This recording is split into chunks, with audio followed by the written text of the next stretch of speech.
In today's tutorial, I'm going to show you guys how to set up and install your HP SmartTank 530 series printer on your Windows device, whether it's your laptop, tablet, or PC. In today's tutorial, I have you covered. And without further ado, let's go ahead and jump right into it.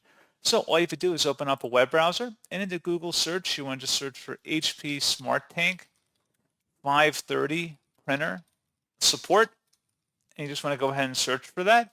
Best results, you come back with an HP support page that says HP SmartTank 530 Wireless All-in-One Series. Open up that link, and then going underneath the support category that says Software and Drivers, select that.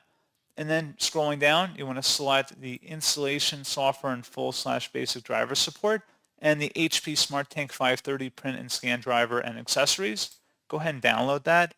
And it's about 120 megabytes or so it might take a moment depending on your internet connectivity speed to fully download here.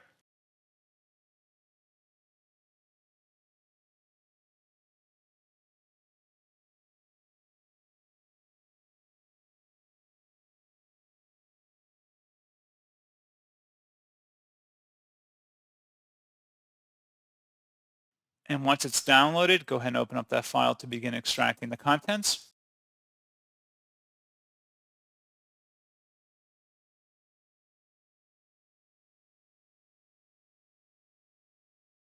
If you receive a user account control prompt, it should be from a verified publisher, HP Inc. Select yes to proceed with the installation here, and then just follow along with the on-screen prompts, and that's pretty much all you have to do. So as always, thank you for watching this brief tutorial. I do hope that I was able to help you out, and I do look forward to catching you all in the next tutorial. Goodbye.